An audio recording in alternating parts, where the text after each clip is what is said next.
fine now. Yeah. Okay. So I'm going to keep looking at Swastika to give me a thumbs up, and then I'm going to start in 5 seconds.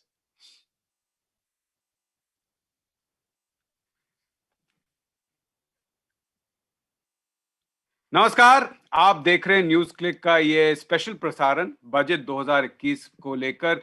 आप दूसरे channel पर जाएंगे तो आपको बताया जाएगा कि देखिए कि इस कॉर्पोरेट ने, बड़े कंपनी के मालिक ने इसको 10 में से 10 दिया है, उन्होंने 9 में से 10 दिया है।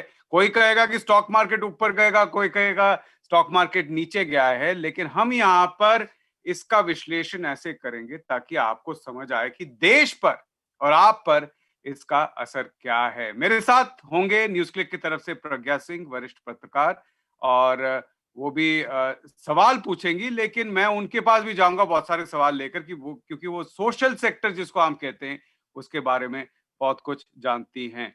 साथ में मेरे साथ है सुरजीत मजूमदार, 3 अर्थशास्त्री हैं। सुरजीत मजूमदार हैं, दीपा सिन्हा है और सोना मित्रा हैं। सोना मित्रा जो कि IW वेज क्रिया यूनिवर्सिटी में IW वेज के साथ काम करती हैं। सबसे पहले मैं चलता हूँ सुरजीत मजूमदार जी के पास। सुरजीत जी, आपको मेरी आवाज अगर आ रही है तो मैं आपसे सबसे पहले एक सवाल पूछूंगा। वो ये सवाल है कि बहुत लोग कह रहे थे कि सरकार को खर्च बढ़ाना चाहिए, खर्च बढ़ाना चाहिए, क्योंकि इस वक्त जो इकोनॉमी का हाल है, अर्थनीति का हाल, अर्थव्यवस्था का हाल है, लोगों के हाथ में पैसे नहीं है, पैसे उन तक पहुंचाना चाहिए। ऊपर ऊपर से लग रहा है कि सरकार ने खर्च बढ़ाया, लेकिन इसका फाइन प्रिंट क्या है? अंदर देख के, अंदर अगर हम जो डेटा है, नंबर है, उसको अगर झांक कर देखें तो क्या निकल कर आ रहा है?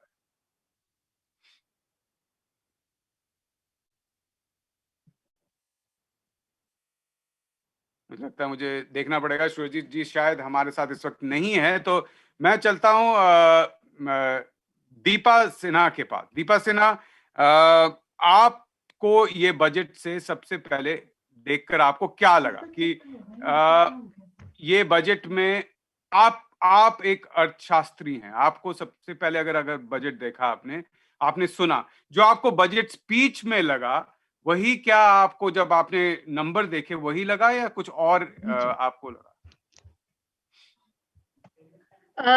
जैसे आपने बोला, जो बजट स्पीच में हम सुने वो नंबर्स में नहीं दिख रहे हैं, तो जो नंबर्स है उसी पे मैं बात करूंगी। पहली बात, जैसे आपने कहा, क्योंकि पिछले 1 साल कोविड और उसके बाद लॉकडाउन, उसके चलते जो इकोनॉमिक क्राइसिस है, पूरी दुनिया में अब ये हो रहा है कि सरकारें ज्यादा खर्च कर रही हैं, जो स्टिमुलस की जरूरत है। तो ये एक्सपेक्टेशन थी कि इस बजट में हम ये देखेंगे कि हमारी सरकार भी ज्यादा खर्च करेगी और जो मजदूर वर्ग के लोग हैं उन पर ज्यादा खर्च करेगी, ताकि वो लोग डिमांड अपना बढ़ा पाए, तो वो उनके लिए भी ठीक होगा और इकोनॉमी के लिए भी। तो जो फिस्कल डेफिसिट के नंबर्स दिखाए हैं कि पिछले साल 9.5% का है और अभी जो प्रोजेक्टेड है वो 6.8% का है, उसमें भी एक्चुअली वो सही नहीं है, क्योंकि अगर वो 9.5% का हम लोग ले लें, उसमें एक बड़ा कंपोनेंट ये है जो FCI का जो पहले ऑफ बजट था, जो अभी बजट में आ गया है, जो लगभग 3 लाख करोड़ रुपए का है। तो वो पहले ही खर्च हो चुका है। पिछले 3-4 सालों में जो खाद्य सुरक्षा के लिए पैसे गए हैं PDS में, लेकिन FCI को सरकार ने नहीं दिया था, उसको आप बजट में दिखा रहे हैं। तो इसका मतलब नहीं है कि वो कुछ नया खर्च हुआ है। तो इस तरह से बहुत सारे छोटे छोटे चीजें हैं जिसको हम जोड़ेंगे तो दिखता है कि खर्च बहुत कम कर रहे हैं। और अगर हम 3.5 लाख करोड़, 3,44,000 करोड़ के आसपास FCI को दिया गया है। मैं दर्शकों को एक बार बता दूं, देखिए क्या होता है कि FCI सरकार की तरफ से खरीदती है किसानों से फसल, और आप जानते हैं कि इस वक्त किसानों का जो पूरा मूवमेंट चल रहा है, सारा प्रोटेस्ट चल रहा है, उसी को लेकर है कि सरकार खरीदेगी फसल या सारा उनको अब मार्केट में बेचना पड़ेगा। आप जानते हैं कि MSP यानी कि एक न्यूनतम समर्थन मूल्य से किसानों से फसल खरीदा जाता है और वो FCI खरीदती है। FCI जो खरीदती है उसका पैसा सरकार को देना चाहिए, है ना, क्योंकि ये सरकार ले रही है, ये MSP तो सरकार का प्रोक्योरमेंट है। लेकिन पिछले कई सालों से क्या हुआ है, FCI यानी फूड कॉर्पोरेशन ऑफ इंडिया को कहा गया है कि आप फसल खरीदिए और लोन लेकर खरीदिए, हम अभी कुछ नहीं दे पाएंगे।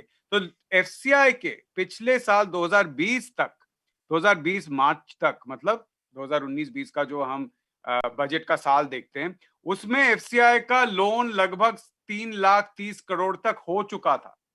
अब पिछले साल लग रहा है, क्योंकि 3,44,000 करोड़ एफसीआई को दिया गया है, पिछले साल बजट में सिर्फ कहा गया था कि 78,000 करोड़ के आसपास दिया जाएगा, लेकिन 3,44,000 करोड़ दिया गया। क्या ये सरकार ने ज्यादा खरीदा है? नहीं, डेटा से तो ये नहीं लगता कि इतना ज्यादा खरीदा है, कि 4 गुना ज्यादा खरीदा है, 5 गुना, 4.5 गुना ज्यादा खरीदा है। इसका मतलब एफसीआई का जो लोन था या पहले एफसीआई का जो ड्यूज थे वो दिए गए हैं, और इसी को दिखाया जा रहा है खर्चे के तौर पे। ये हमारे जीडीपी का लगभग 1.8% के आस, 1.7%, 1.8% के आसपास है। जैसे कि दीपा जी कह रही हैं, इस साल भी दीपा जी, अगर मैं आपसे फिर से पूछूं, इस साल भी हम वही देख रहे हैं कि जो एडिशनल एक्स्ट्रा जो खर्चा किया जा रहा है, लगभग 4.5 लाख करोड़ के आसपास एक्स्ट्रा जो खर्चा किया जा रहा है, उसमें से 28% यही है, एफसीआई के पैसे हैं। बिल्कुल, इस साल का जो फूड सब्सिडी है उसमें 2,28,000 करोड़ ऐसे कुछ दिए हुए हैं, जो अगेन वही है कि इस साल ये लोग सही फूड सब्सिडी का आंकड़ा जो है बजट में दे रहे हैं, लेकिन वो एडिशनल खर्चा नहीं है, क्योंकि नेशनल फूड सिक्योरिटी एक्ट के तहत जो राशन देना है उतना बांटने के लिए ये खर्च लगता है, जो हर साल एफसीआई उठाती है। इस साल पहली बार सरकार उसको अपने बजट में दिखा रही है। तो जो 4 लाख करोड़ एडिशनल खर्चा है उसमें से हमें इसको घटा देना पड़ेगा 1 लाख, 1 से ऊपर 1,28,000 के आसपास कुछ ऐसा है कि जो एडिशनल इसमें है। और अगर मैं साथ में देखूं कि जो इंटरेस्ट पेमेंट है, ब्याज जो सरकार दे रही है, जो लोन उन्होंने लिया है, वो भी लगभग 23% के आसपास है कुल नए खर्चे का। जो एक्स्ट्रा खर्चा सरकार कर रही है, बता रही है कि हम ज्यादा खर्चा कर रहे हैं, इकोनॉमी को स्टिमुलेट कर रहे हैं, देखिए हम फिस्कल डेफिसिट को भी बढ़ा रहे हैं क्योंकि आप लोग कह रहे थे खर्चा कीजिए, लेकिन उसमें से अगर मैं 51% ले लूं तो सिर्फ इसी दो में एफसीआई का जो ड्यूज था वो सरकार दे रही है, और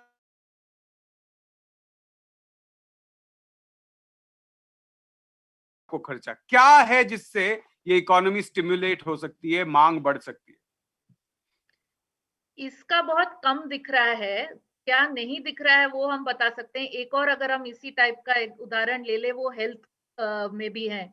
जो फाइनेंस मिनिस्टर ने अपने स्पीच में कहा कि 137% हेल्थ और वेलबीइंग पे बजट बढ़ रहा है।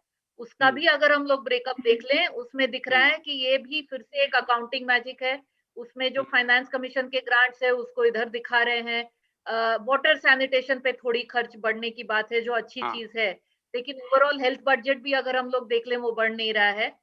नरेगा का भी अगर हम लोग देख लें, पिछले साल के रिवाइज एस्टिमेट्स के हिसाब से इस साल जो बजट किया गया वो कम है।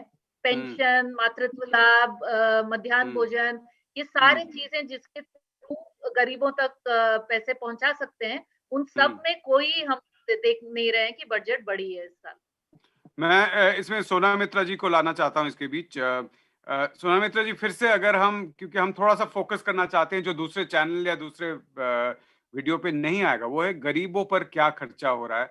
मैं अगर सिर्फ देखूं कि कृषि पर क्या खर्च है, तो एग्रीकल्चरल एंड एलाइड सब सेक्टर, इसमें 4% घटा दिया गया है एलोकेशन। और साथ में जैसे कि कहा, मुझे लगता है निर्मला सीतारमण जी ने अपने स्पीच में कहा था कि ये औरतों के पोषण पर ज्यादा खर्च किया जा रहा है, लेकिन वो तो हम अगर देखें, पुराना जो स्कीम है उसको हटाकर सोना मित्रा जी नया स्कीम अनाउंस किया गया, और इस नए स्कीम में खर्चा कम है, ज्यादा नहीं है।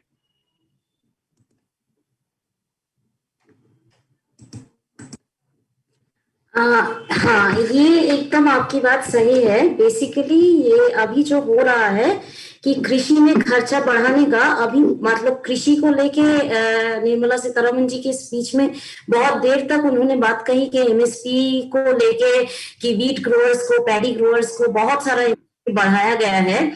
वो है, बढ़ाया गया ही होगा, लेकिन इसमें कोई बहुत बड़ी बात नहीं है, क्योंकि ये नॉर्मल चीज है और ये होता है अक्सर। और ये कोविड, ये पैंडेमिक वाले ईयर में अगर ये हुआ है साल में, तो उसमें कोई बड़ी बात नहीं है। तो चीज में मैं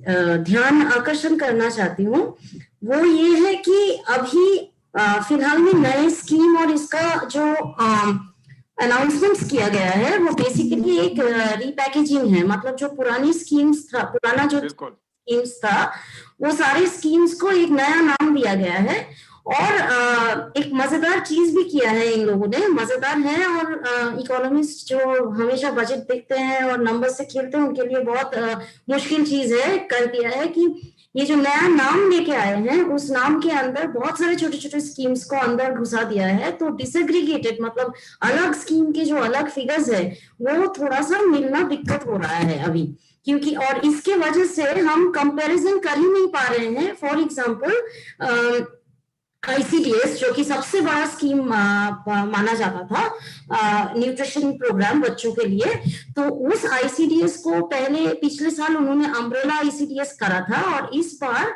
उन्होंने एक पोषण। सोना मित्रा जी, एक बार आप दर्शकों के लिए ये आईसीडीएस क्या होता है इसको जरा समझा दीजिए, क्योंकि इसका इम्पैक्ट क्या है ये भी बता दीजिएगा जरा। आईसीडीएस बेसिकली मतलब उसका फुल नेम है integrated child development programme, but इसका मेन कंपोनेंट जो है, जो सबसे इम्पोर्टेंट चीज है इसमें कि इसका बच्चों का न्यूट्रिशन का प्रोग्राम है। और बहुत सा मतलब इसका इतिहास ये रहा है आईसीडीएस का कि ये प्रोबेबली पूरी दुनिया भर में सबसे बड़ा न्यूट्रिशन प्रोग्राम इस तरीके से चलता है जो बच्चों को 0 to 6 इयर्स के बच्चों को, 6 साल तक के बच्चों को न्यूट्रिशन का कवरेज देता है। और ये हमारे देश का बहुत इंपॉर्टेंट प्रोग्राम था बच्चों के मेल न्यूट्रिशन को हटाने का, घटाने का और कम करने का। और आईसीडीएस इस प्रोग्राम को अभी इस बजट में ये देखा गया है कि आंगनवाड़ी और आईसीडीएस को मर्ज कर दिया गया है। मेरे साथी जो दीपा है वो इसके बारे में ज्यादा बता सकती हैं डिटेल में, बट मैं इतना कहना चाहूंगी कि आज मतलब ये जो नए नाम से स्कीम्स को दोहराया गया है यहाँ पे स्पेशल पैकेजिंग करके, उससे हमें हमारे लिए दिक्कत ये है कि हम पिछले साल आईसीडीएस में क्या हुआ था और इस साल क्या हो रहा है इसको एकदम सही तरीके से नहीं बता पाएंगे। सब कुछ हमें अप्रोक्सीमेशन करके बताना पड़ेगा कि हर चीज का इतना इतना है। पर अगर एक बड़ा आंकड़ा देखा जाए तो जो दीपा अभी बता रही थी और जो आपने भी बताया कि किसी भी प्रोग्राम और स्कीम्स में हम उस तरीके का इंक्रीमेंट्स नहीं देख पा रहे हैं। आपने सवाल पूछा कि गरीबों पे क्या असर हुआ है और क्या होने वाला है। उससे पहले मैं और चीज पे ध्यान आकर्षण करना चाहती हूँ कि कृषि का, मैं एक सेकंड दर्शकों को एक चीज बता दूं कि जो नया स्कीम अनाउंस किया गया है जिसको सक्षम आंगनवाड़ी एंड पोषण 2 कहा गया है, इसमें 20,105 करोड़ रुपए दिए गए हैं। पिछले साल आईसीडीएस के अंतर्गत जो सोना मित्रा बता रही हैं, और इसमें मैं बाकी चीजें नहीं जोड़ रहा हूं, सिर्फ आईसीडीएस की अगर मैं बात करूं तो इसमें पिछले साल एलोकेट हुआ था, दिया गया था 28,557 करोड़, यानी कि पिछले साल की तुलना में इसमें 30% घटाया गया है, बढ़ाया नहीं गया है, घटाया गया है। ये आपको, मैं सिर्फ एक स्कीम की बात कर रहा हूं। सोना मित्रा जी और दीपा सिन्हा जी ने हमको बताया कि बहुत सारे स्कीम इसमें हैं। सोना मित्रा जी, मैं आपके पास फिर से वापस आऊंगा क्योंकि सुरजीत जी हमसे हमारे साथ जुड़ गए हैं। मैं इनसे एक जल्दी से एक कमेंट लेना चाहता हूं। सुरजीत जी, अगर मैं देखूं, मैं बोल रहा था कि अगर आप देखें कि ये जो एडिशनल हमारे सामने एक्सपेंडिचर है, टोटल एडिशनल एक्सपेंडिचर अगर हम देखें तो वो लगभग 4,41,000 करोड़ का है। उसमें से लगभग अगर मैं सिर्फ एफसीआई का देखूं 1,24,025 करोड़ के आसपास एफसीआई को एडिशनल दिया जा रहा है, जो पिछले साल नहीं था। और साथ में अगर मैं डिसेंट्रलाइज जो फूड सब्सिडी का वो होता है उसमें 2,600 करोड़ के आसपास, मतलब लगभग 1.25 लाख के आसपास, 1.25 लाख करोड़ के आसपास सिर्फ इसी में है। तो इन दोनों को मिला के हम आराम से कह सकते हैं कि 29%, लगभग 30% कुल नए खर्चे का इसी में जा रहा है। तो बाकी खर्चा क्या इतना ज्यादा हो रहा है जिससे स्टिमुलस बढ़ सकता है?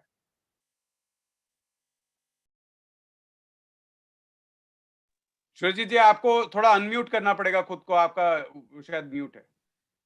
ये जो कहा जा रहा था कि सरकार ने पिछले वर्ष में अपना खर्चा बढ़ाया है आपदा की स्थिति में, ये बजट ये दिखाता है कि ऐसी कोई बात थी नहीं। जो खर्चा किया गया, अधिक खर्चा जो है वो बहुत ही सीमित है, और इसीलिए आप देख रहे हैं कि ये जो 4 लाख करोड़ अधिक जो दिखाया जा रहा है खर्चे का बजट के अनुमान के मुकाबले में, इसका ज्यादातर हिस्सा वही फूड सब्सिडी के नाम पे ही है। जो कि पहले आप जो चीज दिखाते थे, आप एफसीआई को कहते थे कि नेशनल स्मॉल सेविंग्स फंड से आप कर्जा ले लो फूड सब्सिडी का बर्डन बेयर करने के लिए, उसको अब हम आप बजट में दिखा रहे हैं। अगर आप हकीकत का जो खर्चा हुआ है दिसंबर 2020 तक का जो सरकारी आंकड़े उपलब्ध है, उसमें जो खर्चा सरकार ने किया है वो 22.8 लाख करोड़ है। यानी कि 12 लाख करोड़ इस 34 लाख करोड़ का जो खर्चा है वो अभी तक हुआ ही नहीं है। वो खर्चा हकीकत में नहीं होने वाला है, वो केवल एक अकाउंटिंग की बात है कि आप उसको इस अकाउंट में दिखाते हैं या उस अकाउंट में दिखाते हैं। तो हकीकत में सरकारी खर्चे में वृद्धि जो है बहुत ही सीमित है, और इसी खर्चे के मुकाबले में अगर आप अगले वर्ष में खर्चे को देखें तो वो जो है बराबर है। इस साल जो खर्चा हुआ है अगले वर्ष में भी उतना ही खर्चा किया जाएगा, जो कि रियल टर्म्स में एक गिरावट है। यानी कि फिस्कल स्टिमुलस के नाम पे उसके एकदम विपरीत जो है कहानी हो रही है। मुझे एक सवाल, मैं एफसीआई पे थोड़ा सा रुकना चाहता हूं, फिर मैं प्रज्ञा को भी इसके बीच में लाऊंगा। एफसीआई को अगर आप सोचे कि अगर हम देखें कि अगर वित्त मंत्री को या सरकार को सोचना था कि देखिए हमको दिखाना चाहिए कि फिस्कल डेफिसिट कम है, हमारा ज्यादा नहीं है, तो फिर तो इस साल भी वो कर सकते थे ना कि एफसीआई को पैसे नहीं देकर उनको कहते कि आप लोन ले लीजिए। एफसीआई को क्लीन करने का ऑब्जेक्टिव क्या है? आखिर एफसीआई को इस तरीके से क्लीन करने का इस वक्त ऑब्जेक्टिव क्या है? और वो भी जब आप चाहते हैं कि 3 ऐसे बिल हम ला रहे हैं जिसमें शायद एफसीआई की जरूरत ही नहीं रहेगी। देखिए, मेरे हिसाब से तो 2 इसके पीछे उद्देश्य है।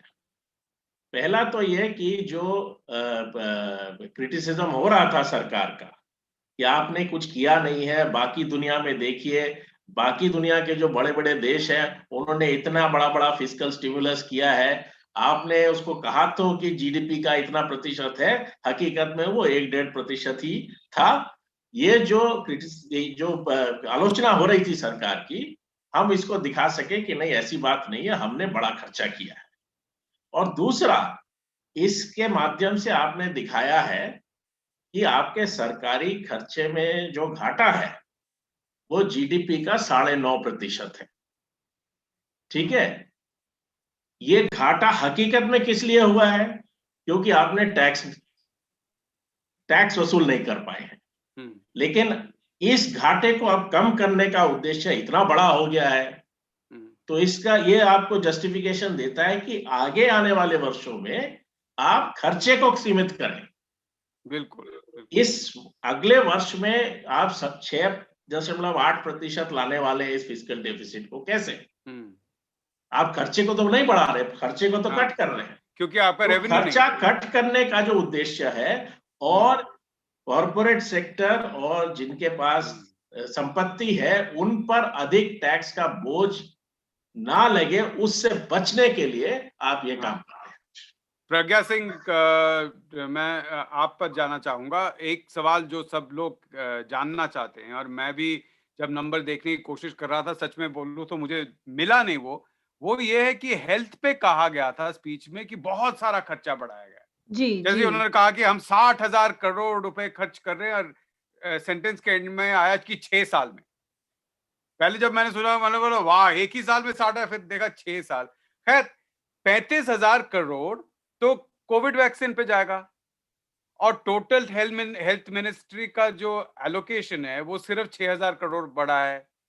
अगर हम नेशनल हेल्थ मिशन का देखें, उसका भी टोटल एलोकेशन बहुत ही कम बढ़ा है। तो ये सारा कहाँ से आ रहा है और क्या हो रहा है, कहाँ जा रहा है?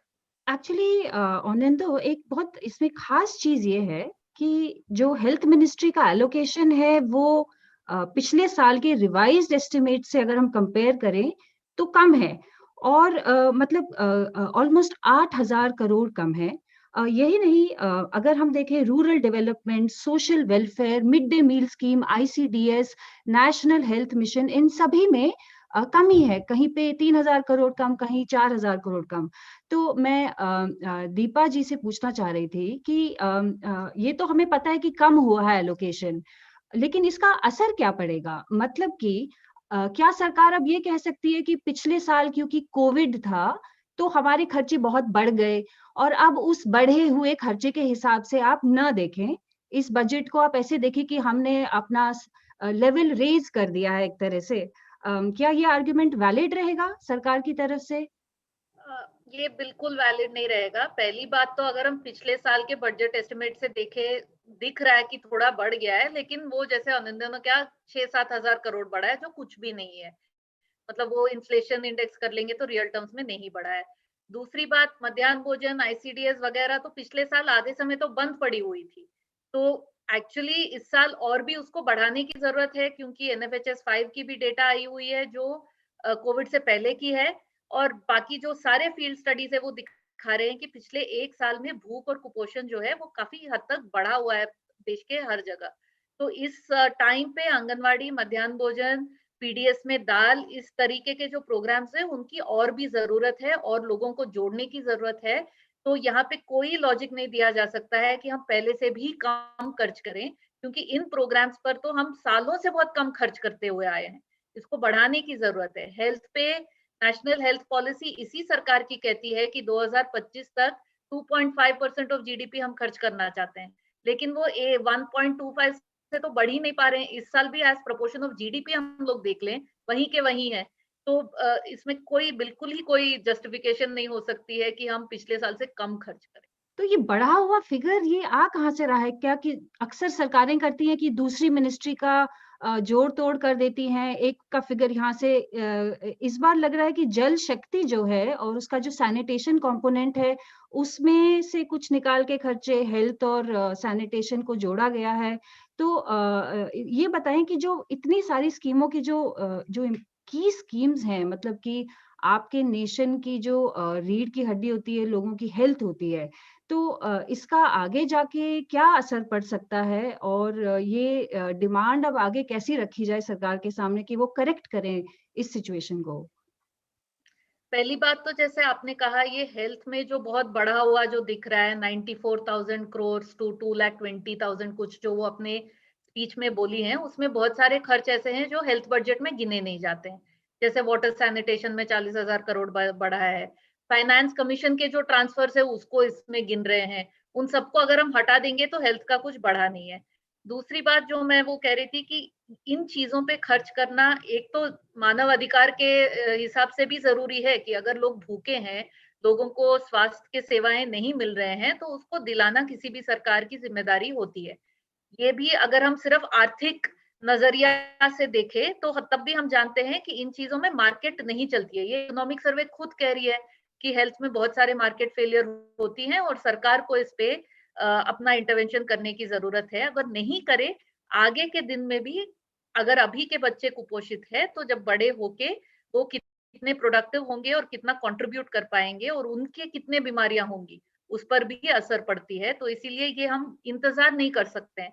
जो चीजें बचपन में होनी है वो बचपन में ही होनी है, और जो गर्भवती महिलाओं को खाना देना है उन्हीं 9 महीनों में देना है। तो ये डिले नहीं हो सकता है। जी, ऑनन wanted to come back to you. पहले एक सवाल मैं प्रोफेसर सुरजीत से पूछना चाह रही थी। ये एक्चुअली जो फाइनेंस कमीशन का रिपोर्ट भी आज ही टेबल हुआ है, और इस रिपोर्ट में एक खास चीज है कि इस पे काफी एक विवाद रहा है कि सेंटर स्टेट का रिलेशंस कैसा रहा है, और इसको एक नॉर्थ साउथ डिवाइड के तौर पे देखा जाता था। लेकिन इस बार लग रहा है कि एक खास चीज करी है सरकार ने, एक स्पेशल फंड बनाया है कि डिफेंस की जो एक्सपेंडिचर होगी उसको 2,30,000 के करीब पहले ही दे दिया जाएगा और फिर आपका डिविजिबल पूल स्टेट्स और सेंटर पे डिवाइड किया जाएगा।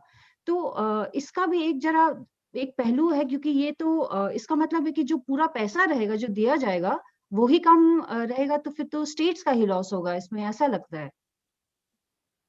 मेरे ख्याल से ये एक उदाहरण है एक और बड़ी समस्या का, जो कि सरकार, केंद्र सरकार के सामने जब एक वित्तीय संकट आ रहा है, क्योंकि वो उन टैक्सेस का इस्तेमाल नहीं करना चाहती जिनके आधार पर हमारी अर्थव्यवस्था में अधिक टैक्स बटोरा जा सकता है, जो कि डायरेक्ट टैक्सेस हैं, कॉर्पोरेट टैक्स और इनकम टैक्स। वो राज्य सरकारें नहीं लगा सकती, वो केंद्र सरकार के हाथ में है कि वो लगाए ना लगाए। ठीक है, केंद्र सरकार वो टैक्सेस का इस्तेमाल नहीं करना चाहती और उसके कारण जब वित्तीय संकट आता है, उस अपने आंकड़ों को बेहतर दिखाने के लिए उनका प्रयास होता है कि इसका वित्तीय संकट का बोझ जो है राज्य सरकारों पर ट्रांसफर किया जाए।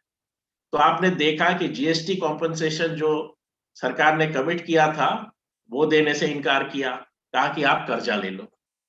इस बार का भी अगर आप केंद्र सरकार का खर्चा देखें, उसमें एक बड़ा हिस्सा उस खर्चे का है कि राज्य सरकारों को जो कर्जा दिया गया है, और केंद्रीय टैक्सेस में से जो राज्यों का हिस्सा है, आप पिछले 2 साल के आंकड़े देख लीजिए, दोनों वर्षों में गिरे हैं। कोविड से पहले भी गिरे थे और कोविड के वर्ष में भी गिरे हैं, और जितना नुकसान राज्य सरकारों को भुगतना पड़ रहा है वो केंद्र सरकार के नुकसान के मुकाबले में ज्यादा है। यानी कि वित्तीय संकट का बोझ जो है किसी ना किसी तरीके से आप राज्य सरकारों पर डाल दें, और उसके बाद फिर जब चुनाव होंगे तब आप कहें कि देखिए ये राज्य सरकार ने नहीं किया, वो राज्य सरकार ने नहीं किया, आप हमें सूरज जी, इसी के साथ जुड़ा हुआ मेरा एक सवाल है, और वो है कि अगर हम टैक्स का ब्रेकअप देखें तो इस साल हम जानते हैं कोविड के चलते लोगों का इनकम कम हो गया, चीजें नहीं बिकी, कॉर्पोरेट के प्रॉफिट तो बढ़े लेकिन फिर भी कॉर्पोरेट टैक्स कम हो गया है। तो मैं अगर देखूं तो इस साल जितना इन्होंने एस्टिमेट किया था बजट में पिछले साल की कितना मिलेगा, उसके तुलना में इनकम टैक्स लगभग 28% कम मिला है। अगर मैं कॉर्पोरेट टैक्स देखूं तो 35% कम आया है, कस्टम्स 19% कम आया है, जीएसटी 25% कम आया है, लेकिन सेंट्रल एक्साइज ड्यूटी कोविड के बीच में 35% कैसे बढ़ गया? वो तो उसका बहुत आसान जवाब है। आपने डीजल और पेट्रोल पर जो 13 और 16 रुपए प्रति लीटर एक्साइज ड्यूटी पहले मार्च में थोड़ा बढ़ाया था, और उसके बाद मई में और भी भारी मात्रा में बढ़ाया है। यही तरीका जो है इस सरकार ने लगातार 2014 से इस्तेमाल किया है कि पेट्रोल और डीजल पर टैक्स बढ़ा के आप अधिक टैक्स वसूल करो, जो कि एक इनडायरेक्ट टैक्स है और जिसका बोझ जो है आम लोगों पर पड़ता है। हमारे देश में पहले ही ये स्थिति है कि जो डायरेक्ट टैक्स का प्रतिशत है पूरे टैक्स में, वो केवल 1/3 है, जबकि किसी भी प्रोग्रेसिव टैक्सेशन सिस्टम में दुनिया में आप देखेंगे तो 2/3 हिस्सा डायरेक्ट टैक्सेस से आता है, 1/3 इनडायरेक्ट से। हमारे यहाँ एकदम उल्टा है, यानी कि आम लोगों पर टैक्स का बोझ आम तौर पर ज्यादा पड़ता है उनके आय के मुकाबले में, जबकि जिनके पास ज्यादा इनकम है उन पर बोझ कंपैरेटिवली कम पड़ता है। इसी प्रक्रिया को और बढ़ावा दिया जा रहा है। आपने 1-1.5 वर्ष पहले कॉर्पोरेट टैक्स में कट किया था, बिल्कुल, लेकिन जब आपके पास संकट है कोविड का, आपने पेट्रोल और डीजल पर टैक्स बढ़ा दिया, और आप इसी प्रक्रिया को आगे भी ले जाने वाले हैं कि आप पेट्रोल और डीजल से तो वसूल करते रहेंगे, लेकिन कॉर्पोरेट टैक्स और इनकम टैक्स से अगले वर्ष में भी वसूल करने का की कोई योजना नहीं है। अगर आप बिल्कुल 2021-22 के आंकड़े देखें तो आप अपेक्षा नहीं कर रहे कि कॉर्पोरेट सेक्टर और हाई इनकम ग्रुप्स जो है उतना भी टैक्स देंगे जितना कोविड से पहले देते थे। बिल्कुल, अगर मैं दर्शकों को 2 चीजें इधर बता दूं कि अगले साल भी, मतलब इस साल भी कहा जा रहा है कि इनकम टैक्स सरकार के हाथ में जो आएगा वो 12% कम आएगा पिछले साल जो एस्टिमेट किया गया था उसकी तुलना से 12% कम आएगा और कॉर्पोरेट टैक्स 20% कम आएगा पिछले साल के एस्टिमेट की तुलना में। लेकिन एक्साइज ड्यूटी जो कि पहले से बढ़ा हुआ है, पिछले साल भी बढ़ा था, इसके ऊपर फिर से 25% बढ़ेगा। और इसका एक चीज आप देख सकते हैं कि जो सरकार निर्मला जी ने अनाउंस किया कि 1 करोड़ और उज्ज्वला स्कीम में एलपीजी कनेक्शन दिए जाएंगे, लेकिन जो पेट्रोलियम सब्सिडी है वो 68% काट दिया गया है। तो सोना मित्रा जी, अगर मैं आप इसमें एक चीज मैं आपसे पूछना चाहता हूँ कि ये जो उज्ज्वला स्कीम जब इलेक्शन में, जैसे यूपी इलेक्शन हुआ या 2019 में बहुत लोगों से पूछा गया था, तो उन्होंने कहा कि एलपीजी से हमें बहुत फायदा हुआ है और चाहे हमारे पास इसका रिप्लेसमेंट आया हो या नहीं हो, अगला एलपीजी ले पाए या नहीं, एक कनेक्शन बन गया है, इस कनेक्शन से हम फिर से बाद में ले सकते हैं। 1 करोड़ और कनेक्शन डाले जाएंगे लेकिन पैसा कम कर दिया गया है, ये कैसे होगा? तो ये नहीं होगा, सिंपल उसका जवाब ये है। बेसिकली जो एलपीजी का कनेक्शन उज्ज्वला के दौरान दिया गया था, 8 करोड़ हाउस होल्ड्स को मिला था, वो एक तरीके से बहुत ही कम था, क्योंकि कवरेज उन्होंने दिखा दिया था कि हमने टारगेट मीट कर लिया है, तो 99% उनका टारगेट फुलफिल हो गया था। और उन्होंने डिसाइड किया था कि इस प्रोग्राम को बंद कर देंगे। कोविड के चलते उन्होंने ये चीज नहीं कर पाए वो, और अभी उनको बेसिकली 1 करोड़ और एक्स्ट्रा कनेक्शन देने का वादा करना पड़ा है। अब शायद तक कि वो दे दे ये, लेकिन तब भी इसमें 2 चीजें हैं। पहली बात तो ये है कि 9 करोड़ हाउस होल्ड को अगर जाएगी भी, तो वो जितना कवरेज हमें चाहिए एक्चुअली एलपीजी कनेक्शंस अगर सबको रूरल एरियाज में देना है, तो मतलब तो वो 9 करोड़ हाउस होल्ड कुछ भी नहीं है उसके मुकाबले में। आंकड़ों में जाएंगे तो दूसरी बात ये आती है कि जो उज्ज्वला प्रोग्राम है उसका बेसिक एक बहुत बड़ा मुद्दा था कि इसको अभी एक बार देके वो बंद कर देते हैं, क्योंकि रिफिल जो होता है सिलेंडर का, उसके लिए पैसे आते हैं हाउस होल्ड से, मतलब वो फिर अपना हो गया। तो और एक सिलेंडर का अभी जैसे कि आपने बताया कि सब्सिडी काट रहे हैं, मतलब हर सिलेंडर का प्राइस जो है मार्केट पे वो बढ़ता जाता है। और एक सिलेंडर का कनेक्शन फ्री में उपलब्ध कराते हैं, तो अगला सिलेंडर आपको खुद के पैसे से जोड़ के निकालना पड़ेगा।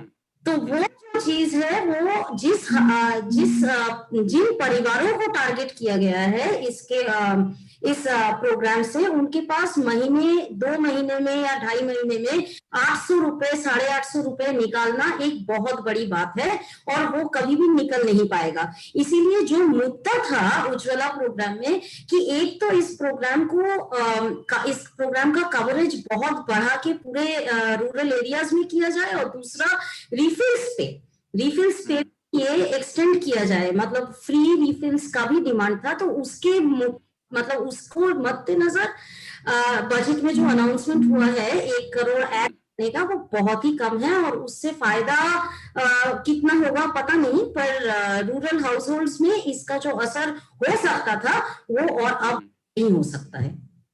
प्रज्ञा, आपसे मैं एक सवाल पूछना चाहूंगा, क्योंकि आप ये जो कोविड वैक्सीन का आप कुछ पता कर पाई हैं क्या? मुझे पता है कि अभी भी 2-3 दिन लगेंगे।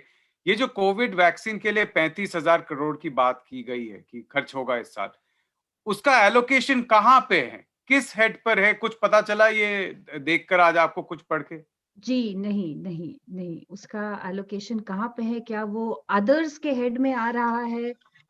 हमारी जो प्रमुख योजनाओं का परिचय जो सरकार देती है उसमें इसका जिक्र नहीं है, तो ये अलग स्कीम नहीं है। अब ये हेल्थ मिनिस्ट्री के एलोकेशन में है, तो उसमें भी एक दिक्कत ये आती है कि उसमें 35,000 करोड़ का बजट तो नहीं बढ़ा है, तो शायद ये अदर्स की कैटेगरी यानी कि अन्य जो चीजों पे सरकार खर्चा करती है उसमें है, या इसको नई स्कीम का नाम दिया जाएगा, ये कहना भी मुश्किल है। दीपा सिन्हा जी, आपको क्या लगता है कि कहीं पे आपको दिख रहा है कि ये जो 35,000 करोड़ अनाउंस किया गया है ये कहाँ होगा, कहाँ से आ रहा है? क्या ये फिर स्टेट गवर्नमेंट्स पे डाल दिया जाएगा कि आप लोग खर्चा कीजिए? क्या है ये, कहाँ से आ रहा है? ये जैसे प्रज्ञा ने कहा वो क्लियर नहीं है। हेल्थ मिनिस्ट्री का जो डिमांड फॉर ग्रांट्स है उसमें तो नहीं दिख रहा है। कहीं और स्पीच के अनेक्शर में दिख रहा है जहाँ पे कहा गया है स्पेशल प्रोविजन फॉर कोविड करके कहा गया है। तो ये स्पेशल प्रोविजन वाले कहाँ पे आएंगे वो समझ नहीं आ रहा है। एक्चुअली जो नया स्कीम भी अनाउंस हुआ है ना 64,000 crore over the next 6 years, PM स्वास्थ्य कुछ नाम बताया गया था, आत्मनिर्भरता के नाम से। हाँ वो स्कीम भी नहीं दिख रहा है हेल्थ बजट में। तो मतलब हेल्थ डिपार्टमेंट के जो बजट लाइंस होते हैं उस स्कीम के नाम से कुछ भी नहीं है। तो पता नहीं कि वो एनएचएम के बजट में ही जुड़ा हुआ है या बाद में कहीं से आएगा, वो क्लियर नहीं है, क्योंकि उसको तो department of health and family welfare में ही आना चाहिए, लेकिन वो है नहीं। तो अभी कुछ दिन और डिटेल में देखेंगे तो हो सकता है कहीं और से निकलेगा। सुरजीत जी, क्या ये ऐसा हो सकता है कि बजट के डेटा तो छप गए, सारे नंबर छप गए, उसके बाद ये सब स्कीम का प्लान हुआ है, इसलिए वो नंबर अभी तक आया नहीं है? देखिए, अगर पिछले वर्ष का खर्चा 34.5 लाख करोड़ था और अगले वर्ष का खर्चा 34.8 लाख करोड़ होने वाला है, तो जाहिर है संभव ही नहीं है कि सब चीज पे खर्चा बढ़े। ये तो संभव ही नहीं है। तो यहां हमने खर्चा बढ़ाया है या यहां हमने एलोकेशन किया है, वो तो आप एक स्पीच में उस पर ध्यान आकर्षित करना चाहते हैं लोगों का, तो आप उसकी बात करते हैं। लेकिन कहीं ना कहीं उन्हीं आंकड़ों में छिपा होता है कि आपने इस खर्चे को अगर बढ़ाया भी अगर है तो वो कहां से लिया है, कहां काट के लिया है। क्योंकि पूरा खर्चा जब आपका उतना ही होने वाला है जितना पिछले वर्ष हुआ था, तो ये संभव नहीं है कि आप कहीं किसी चीज पर अगर खर्चा बढ़ाए तो कहीं और आप काट नहीं रहे। तो वो तो हमने देख भी रहा है, जैसे प्रधानमंत्री ग्राम सड़क योजना हो, बहुत सारी चीजों में खर्चा कम किया गया है, नेशनल एजुकेशन मिशन में कम किया गया बिल्कुल है। बिल्कुल। पीएम किसान जो कि एक फ्लैगशिप प्रोग्राम आप कह सकते हैं, उसमें भी 10,000 करोड़ काट दिया गया है। बिल्कुल। अगर आप स्वास्थ्य के हेड पे भी जो खर्चा देखें, मिनिस्ट्री की बात छोड़िए, जो अलग अलग कि पेंशन पर इतना खर्चा होगा, डिफेंस पर इतना खर्चा होगा, शिक्षा पर इतना खर्चा होगा, उसमें भी अगर आप देखें तो स्वास्थ्य के तहत जो खर्चा होने वाला है वो पिछले वर्ष के मुकाबले में कम है। तो ये 35,000 करोड़ अगर आप वैक्सीन पर खर्च कर भी रहे हैं तो इसका एडजस्टमेंट कहीं ना कहीं और हो रहा है, और काफी हद तक एडजस्टमेंट स्वास्थ्य के बजट में ही होगा। सुरजीत जी, दूसरे एक और चीजों पर खर्चा कम करके आप इसको बढ़ा हुआ दिखाएं। और सुरजीत जी, एक और चीज मैं थोड़ा सा ब्रॉड एक सवाल इनकम टैक्स पे पूछना चाहता हूं। वो ये है कि कोई हमने कोई रिलीफ नहीं देखा है, ना ही हमने कोई एडिशनल टैक्स देखा है कहीं पर भी। और सरकार का अगर मैं सिर्फ देखूं कि नॉमिनल जीडीपी का जो आंकड़ा है, पिछले साल सरकार ने एस्टिमेट किया था, जो पिछले साल का जो इन्होंने अनाउंसमेंट किया था, उसमें इस जीडीपी का टोटल दिया गया था कि 22 लाख लगभग 22,39,000 करोड़ के आसपास जीडीपी भारत का होगा। 225 लाख करोड़ के आसपास जीडीपी होगा, जो कि गिरकर 195 लाख करोड़ पर उतर आया है। और इस साल कहा जा रहा है कि 223 लाख करोड़ के आसपास जीडीपी आएगा, और ये सारा नॉमिनल जीडीपी है, यानी कि आज के डेट पर जो जीडीपी है। यानी 2000 पिछले साल जो एस्टिमेट किया गया था उसके तुलना में अगले साल 1% हमारी नॉमिनल जीडीपी गिरेगी, ये सरकार आकलन लगा रही। लेकिन इनकम टैक्स से अर्निंग सरकार कह रही है कि 12% कम होगा, कॉर्पोरेट टैक्स से अर्निंग 20% कम होगा। इसका कारण क्या है? हम लोग सोचते हैं कि जीडीपी जिस रेट से बढ़ना चाहिए उतना रेट से इनकम लोगों का बढ़ना चाहिए, उसी रेट पे टैक्स बढ़ना चाहिए, अगर आप छूट नहीं देंगे तो इनकम टैक्स। वैसे तो जीडीपी जब बढ़ती है तब आमतौर पर कॉर्पोरेट टैक्स या इनकम टैक्स जो है उनका जीडीपी में जो प्रतिशत बढ़ना चाहिए, इनकम टैक्स का तो बढ़ना ही चाहिए। अगर जीडीपी बढ़ रही है तो दो चीजें हो सकती है, या तो जो टैक्स देते हैं उनकी आय बढ़ रही है और वो छोटे 10%, 20% के स्लैब से बड़े स्लैब में जा रहे हैं जहां टैक्स का प्रतिशत अधिक है, या तो जो टैक्स नहीं देते थे उनकी आय बढ़ रही है और वो इनकम टैक्स के दायरे में आ रहे हैं। तो टैक्स, इनकम टैक्स का जीडीपी में जो प्रतिशत है वो तो आमतौर पर बढ़ना चाहिए। और हमारे यहाँ जहां आय के वितरण में जो नाबराबरी है, असमानता है, वो इतनी बड़ी है पिछले 20-25 वर्षों में, इनकम टैक्स तो यहाँ से कहीं अधिक और आना चाहिए था। पर अगर आप देखें कि जो फैसले लिए गए हैं, जो आज वित्त मंत्री ने अनाउंस किए, उसमें ये भी कहा कि अगर आप टैक्स की चोरी करते हैं तो आप पे जो प्रावधान लागू होंगे वो भी थोड़े नरम किए जा रहे हैं।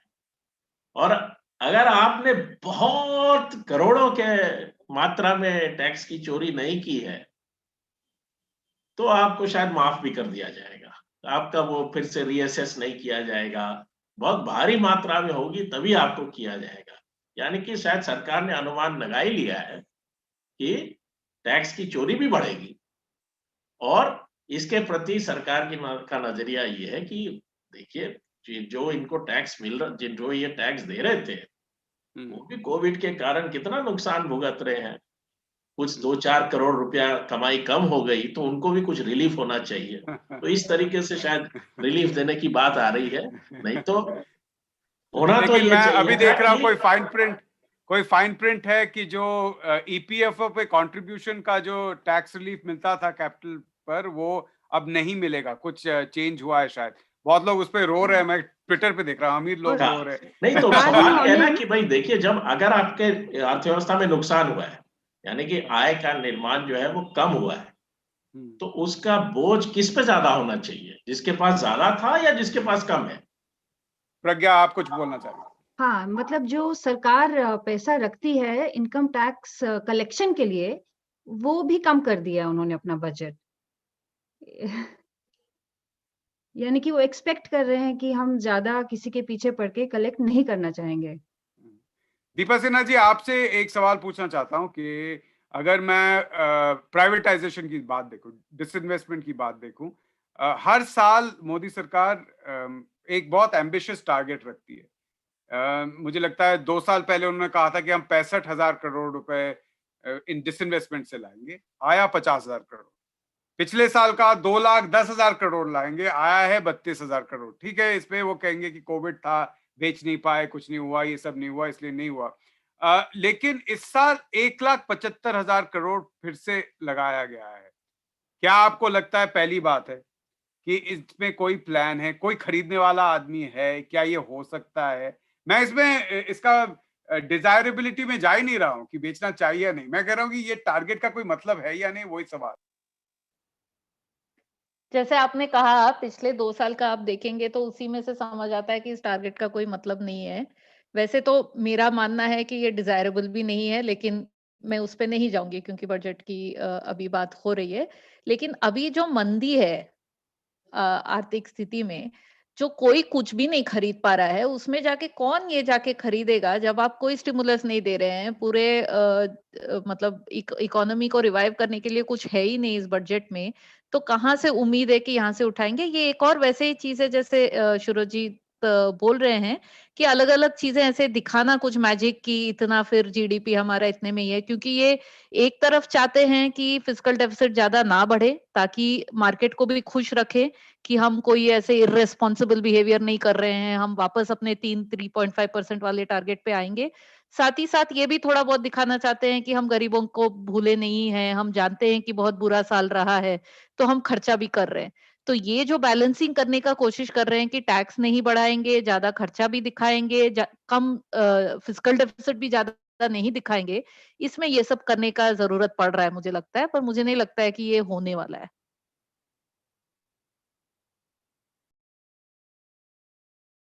यही सवाल मैं सुरजीत जी से भी एक बार करता हूं और फिर प्रज्ञा के पास जाऊंगा कि ये जो टारगेट है, ये क्या अंत में वही होगा, किसी सरकारी कंपनी को बोला जाएगा कि आप लोग खरीद लीजिए दूसरे सरकारी कंपनी को, ताकि सरकारी सेक्टर से सरकार के हाथ में पैसे आ जाए?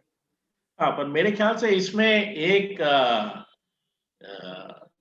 जो नया एलिमेंट आया है जिसको ध्यान रखने की जरूरत है कि जब इन्होंने आत्मनिर्भर भारत का प्रोग्राम अनाउंस किया था, तो पब्लिक सेक्टर के प्रति क्या अप्रोच होगा उसमें भी एक परिवर्तन किया था कि जिसे हम बहुत स्ट्रेटेजिक मानते हैं उसको छोड़ के हम बाकी क्षेत्रों से में पब्लिक सेक्टर से को कोई प्राथमिकता नहीं दी जाएगी।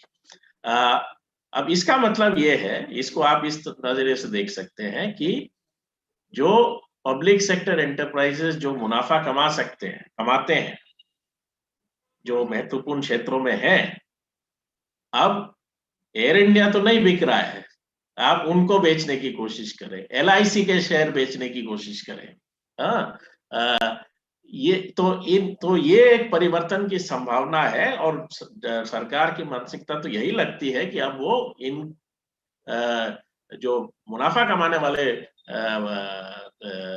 पब्लिक सेक्टर एंटरप्राइजेस है उनको बेचने का अब प्रयास करेगी, क्योंकि इकोनॉमिक सर्वे कहता है इन्वेस्टमेंट कीजिए, पब्लिक इन्वेस्टमेंट। सरकार बजट में कहती है हम डिसइन्वेस्टमेंट करेंगे और प्राइवेट इन्वेस्टमेंट तो हो नहीं रहा है, आप उनको पब्लिक सेक्टर उनके हाथ दे दीजिए, वो नया नहीं बनाएंगे। अर्थव्यवस्था की असली जरूरत है कि आपके यहाँ प्रोडक्टिव कैपेसिटी बढ़ना चाहिए और रोजगार बढ़ना चाहिए और चीजों का उत्पादन होना चाहिए। ये क्या है कि जो मुनाफा कमा रहा है आप उसको केवल प्राइवेट सेक्टर के हाथ में दे दीजिए, आप उनसे पैसा ले लीजिए और आप भी मत कीजिए इन्वेस्ट। तो ये कौन सा स्ट्रेटेजी है जो कि इकोनॉमिक सर्वे में जो कहा गया उसके भी बिल्कुल विपरीत है।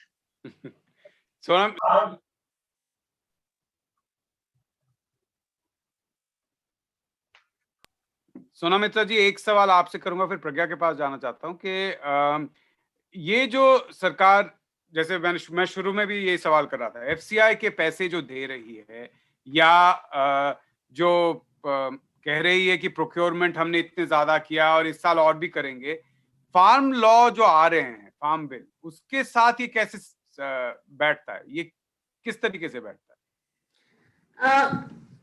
एक्चुअली जो इनका अभी टारगेट है, मैं आपके सवाल पे डायरेक्टली नहीं जा रही हूँ, मुझे एक चीज ये भी ध्यान आकर्षण करना था इस चीज पे, तो मैं थोड़ा सा उस पे बोल के आपके सवाल पे आ रही हूँ।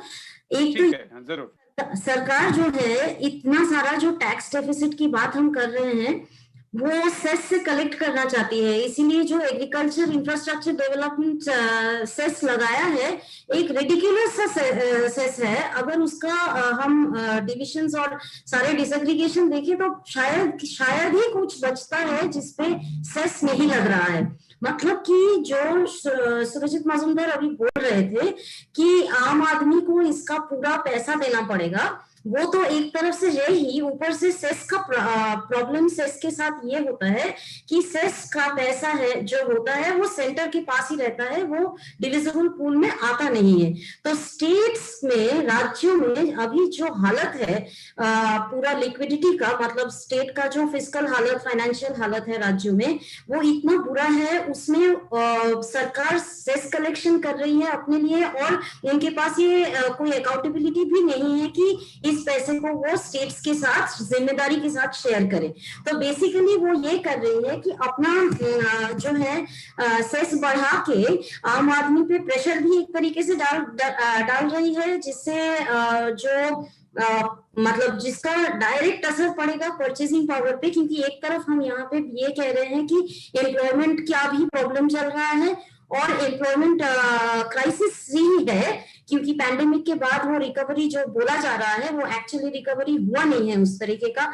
तो यहाँ पे आप दबा रहे हैं गरीब आदमी को और ऊपर से सेस भी डाल रहे हैं और राज्यों को पैसे भी नहीं मिल पाएगा ताकि वो सोशल सेक्टर्स और इन सब चीजों पे एक्सपेंडिचर, मतलब अपना खर्चा बढ़ा के थोड़ा गरीबों को आराम दे। तो ये आपका पहले सवाल का जवाब जो है, मैं थोड़ा सा अभी उस पे सर्कल करके आ रही थी।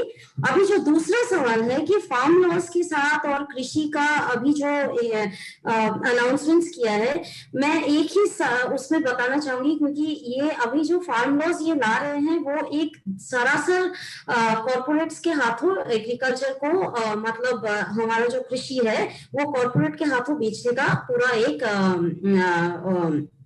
साजिश है।